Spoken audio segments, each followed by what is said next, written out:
My name is Medina Gafar. I decided to do my oral presentation on the play The Raisin in the Sun that we read. The play was one of those plays that had me thinking a lot through, like, even after I finished reading it. It was easily relatable, and I could feel the emotions between the family members throughout it. It was really hard, like, deciding which character I wanted to focus on specifically. But the character that I decided to choose and it felt like I could relate to the most was Beneatha. She was the most educated in the family, which made her come off as obnoxious in the beginning of the play, to say the least. But I feel that it's just that she's misunderstood. She just freely verbalizes her opinions without holding anything back, and the rest of her family and she doesn't realize that the rest of her family worked so hard that they didn't have a chance to go get an education, and they work so hard so that she's able to get a higher education. The younger family is not rich by any means. That was one of the key things I felt was stated in the beginning, which is why when they got the insurance money from when their father passed away, it helped or gave a light of hope to the family. But Beneatha, since her family is not rich, she still continues to fight for her education and hobbies because she thinks it's her right. She thinks she has the right to obtain a higher education and doesn't really realize how much the family is sacrificing for her to be able to go to school and become a doctor. And in the beginning of the play, you can see Walter resents her a lot for it because he never had a chance to go get an education like she has. And she doesn't seem to understand him, so it clashes. It's a brother-sister thing. I guess universal happens with them, happens with every family. But she continues to fight for her right to be able to obtain a higher education because it gives her a sense of independence. She doesn't want to fall into the female role that is given to her. She doesn't want to conform to the ideal woman who fends for her family. It's her way of being no, I'm going to do this. I'm going to do this for me, and no one's going to stop me, which I think is great because it's such a feminist move, and it shows that she's a strong woman, and she thinks that she's able to do something. She's going to go out and do it. Also, I think a big part of the play that affected her character was her two boyfriends or suitors, so to call it, Asage and George. Sorry, that was not an easy name to pronounce. I feel they represent the two sides of her. Asage is more traditional and from Nigeria, and close to his African roots, and he wants to get an education so he can go back and help his country. And I think that makes Beneatha realize that she wants to become closer to her African roots, unlike George, who's already wealthy. Her family wants her to be with him, but she's not happy with him. She sees a man that assimilated to white culture and changed who he was, and doesn't see Africa as his home anymore.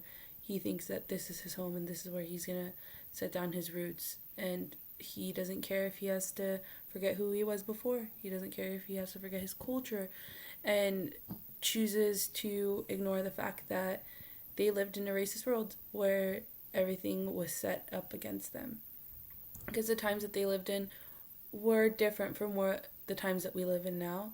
Although racism isn't blatant now, it's not like blacks go here, colored people go here, and whites are gonna go here. It's more muted, but it still exists, which is why we have movements like Black Lives Matter, and why we have the highest incarceration rate in the United States out of everywhere else in the world.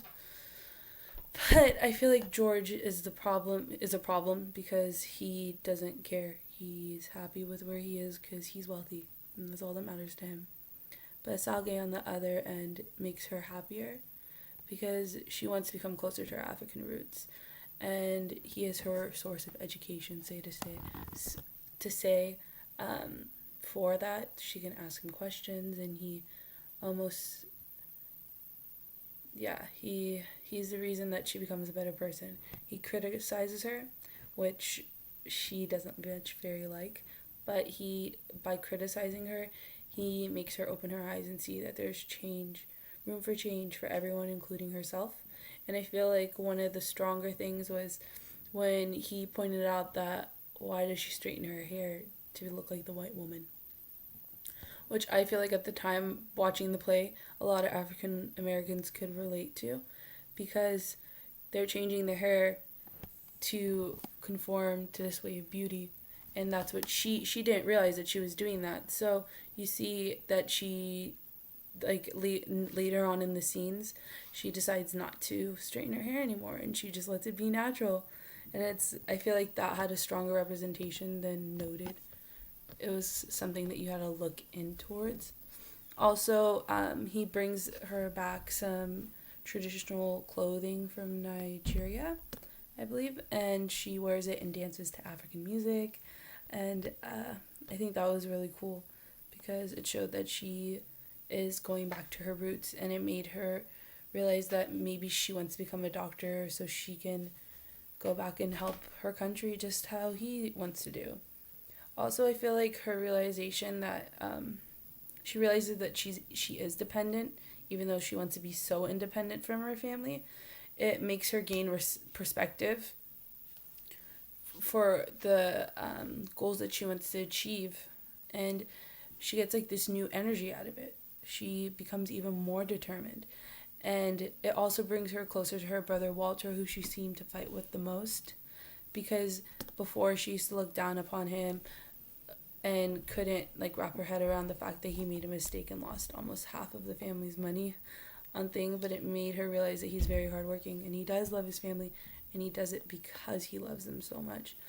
And she begins to appreciate him, which I feel like he went very underappreciated throughout the play. But I feel like it's so easy to relate to Beneatha because we all have our own aspirations and inspirations in life that help us get to where we want to be. And she's one of those people that once she sets her mind to something, she's going to do it. Whether she has to sacrifice everything, which I think is amazing because that's what we all do as college students.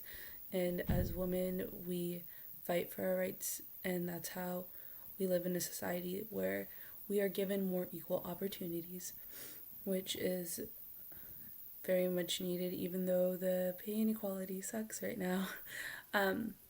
But I feel like she represents young women everywhere. You have to fight for what you want, and you have to work hard for it, and that this new generation of women are gonna break the mold and become who they want to be.